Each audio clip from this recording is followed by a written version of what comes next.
Hi class! Welcome back. Now we are going to talk about, or we are going to learn about the history of psychological testing, part 3. Last time we were able to talk about the history of psychological testing, part 1 and 2, where we were able to identify that the Chinese started the testing.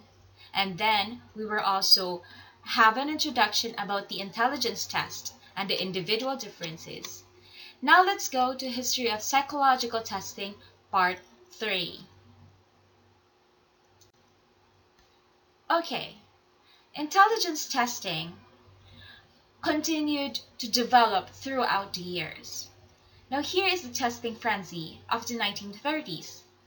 In 1937, there is a revision of the Stanford-Binet intelligence test. That includes over 3,000 individuals in standardization.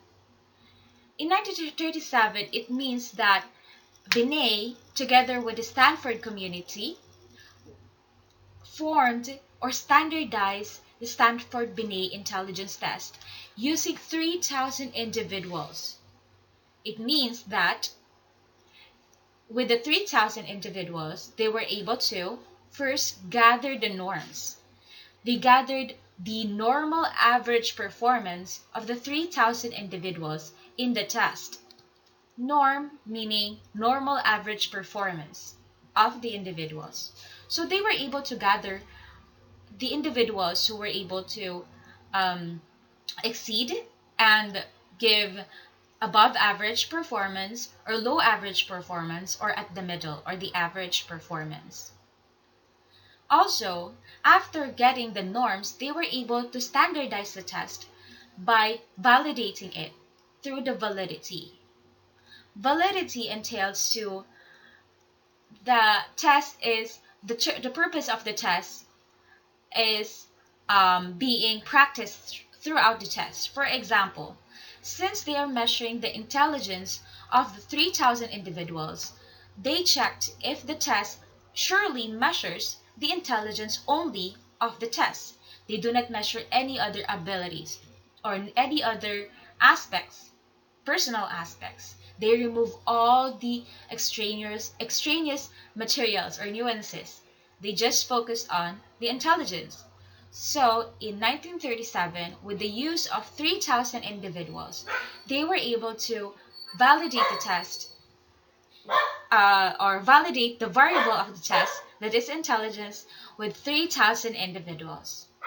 And also, they were able to make the test reliable by its consistency, by checking if the test measures what it measures.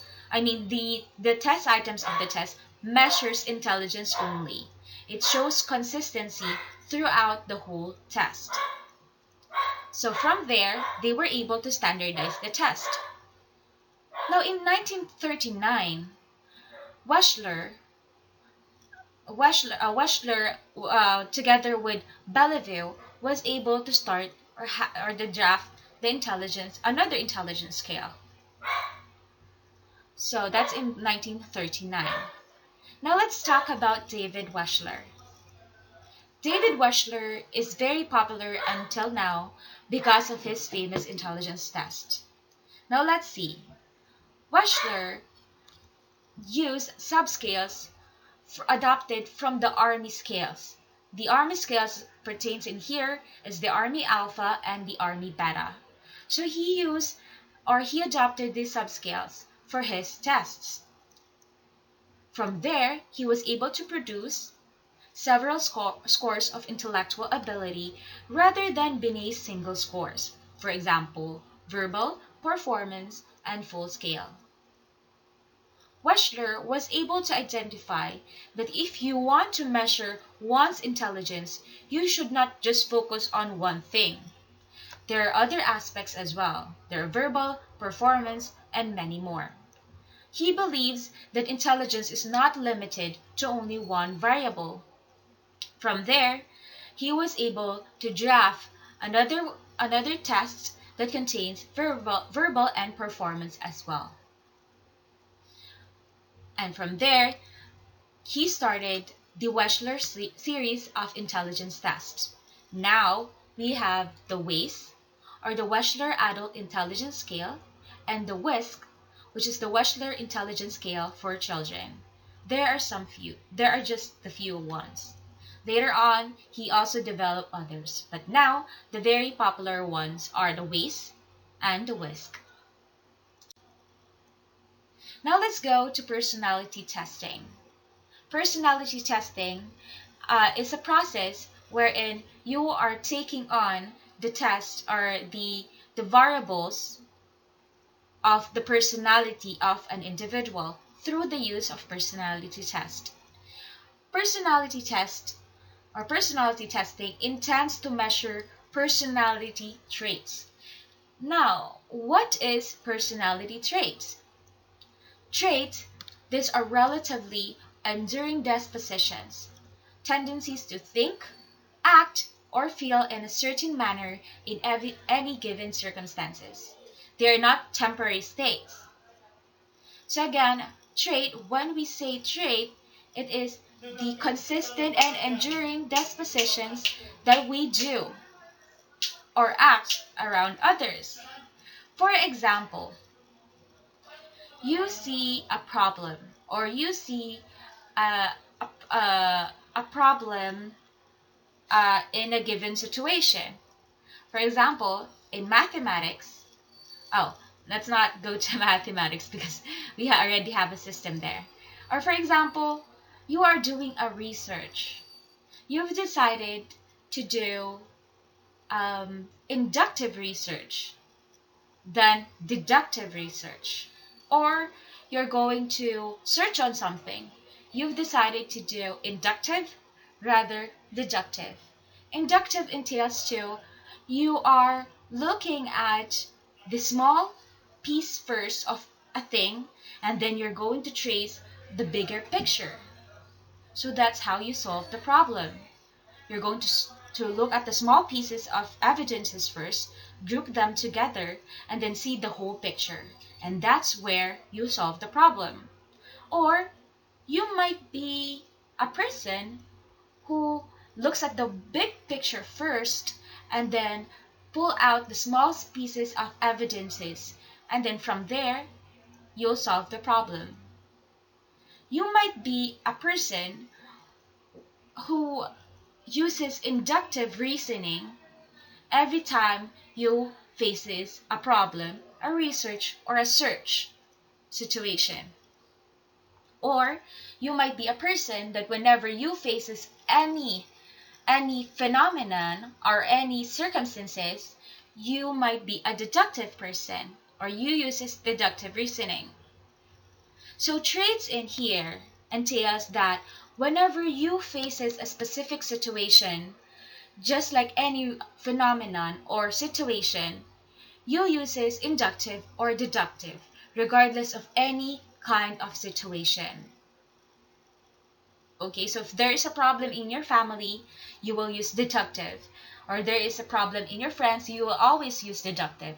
In short, the way you think is always deductive. And that happens throughout the lifespan of your life. Throughout your lifespan, rather. You always think deductively. So that is your trait. Your trait is your trait reasoning would be deductive reasoning or inductive reasoning. As you can see here, trait is something that is relatively enduring dispositions. These are the things that you often do, unconsciously or consciously. This is the way that you act, think, or feel in a certain manner in any given circumstances. Now, if trait is something that is permanent and enduring for your lifespan, states is something that is temporary. For example, you have, or the issues we have right now, for example, in online learning, sometimes you feel that it's irritating because of the internet connection. Or sometimes you feel that it's enjoyable because you have your free time. The way you think, act, and feel on a certain situation depends and are just temporary. Your mind can change. Sometimes you feel that it's fine, but later on you feel irritated or annoyed by it. So as you can see, states are just temporary. It can change. Traits, this is enduring. So in personality testing, what we are measuring here are the personality traits, something that are enduring to our lifespan. That's why if you're going to take a personality test, others can conclude if you're an introvert or an extrovert. Yes, it might change if you want to, but sometimes other people who are not conscious about it or doesn't think about it, they tend to act, feel, and think the same way throughout their life. Sometimes all throughout their life they are just introverts, or sometimes they are just extroverts. As you can see, traits are something that is permanent and states are temporary. So in personality testing, we are measuring traits or personality traits. Now let's continue on personality testing. Before, personality is not a big factor for others until a structured test was developed. A structured test again includes that it is normed, valid, and reliable. Now, the first structured test that was developed was Woodworth Personal Data Sheet. It is the first objective personality test meant to aid in psychiatric interviews. When we say objective, it depends on the tool that we use, the psychological tool that we use. We don't have, or our opinions have no place on the results. So we're just basing basically on the test. So that's the first structured personality test back then, the Woodworth personal data sheet, and it's mainly used for psychiatric interviews. It was developed during the World War I, designed to screen out soldiers unfit for duty, mistakenly assume that a subject's response could be taken at face value. So back then, it has also the same purpose, and that is to place soldiers, whether they are fit or not, to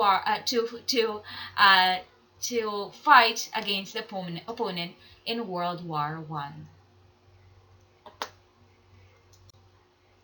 Now here is an example of the Woodworth personal data sheet. So as you can see here, these are the test items, and it is answerable by yes or no. So in here, the first one would be number 1, wet the bed. Did he wet the bed, or did he often wet the bed? So it is only answerable by yes or no. That's why it's called data sheet. You're just going to check your data. Number 2, I drink a quart of whiskey each day. Is that a yes or no? I am afraid of closed spaces. Number 4, I believe I am being followed. 5, people are out to get me. Number 6, sometimes I see or hear things that others don't. So as you can see here, the questions or the test items are very evident to show if someone suffers a psychiatric disorder. Again, this is an example of Woodworth personal data sheet. Now, since the Woodworth personality data sheet, there's another kind of test that was developed, and that is the projective test.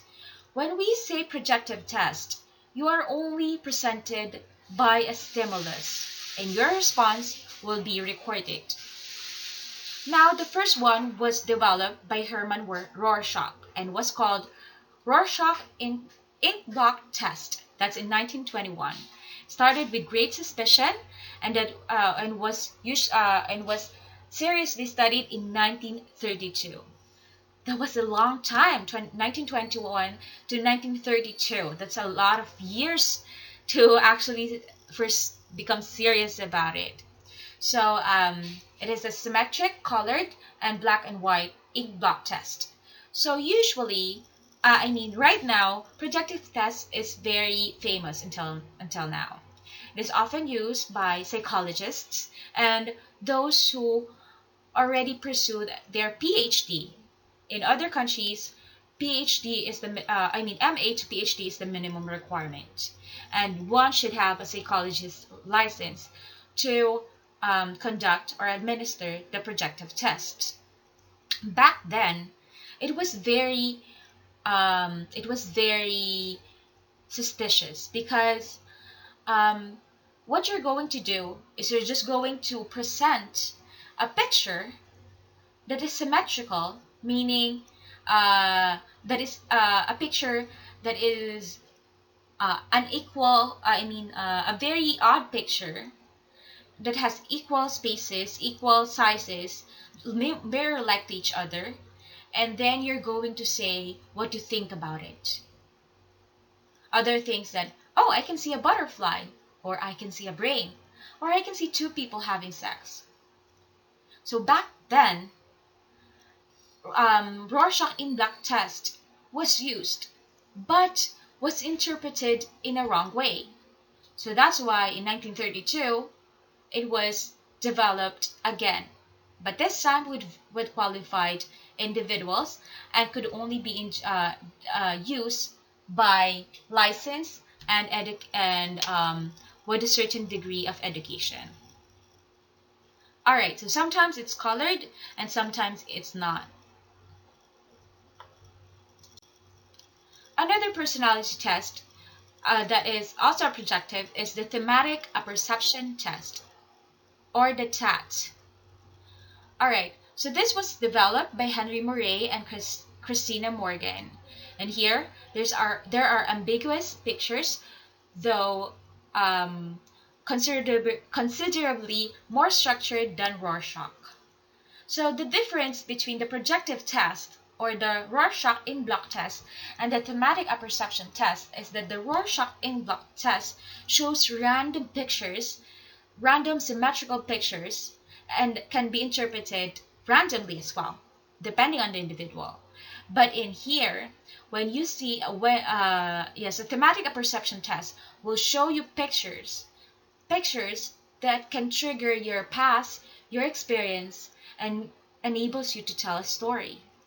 For example, a Thematic Apperception Test can show you a picture of a person that is standing inside a room. Now, a client or a patient will start a story using that picture, using a man standing inside a room. From there, the psychologists or the psychometrician, especially the psychologist, can write his or her interpretation about it. Subjects are shown the pictures and asked to write a story, including what has led up to the event shown, what is happening at the moment, what the characters are feeling and thinking, and what is the outcome of the story was, or what the outcome of the story was. Okay, so again, they are shown pictures, images, similar to the real world, unlike the Rorschach in-block test that are just random images, random forms. But in here, the Thematic Apperception Test shows you real life, similar to real life images like apple or a person carrying a baby and many more.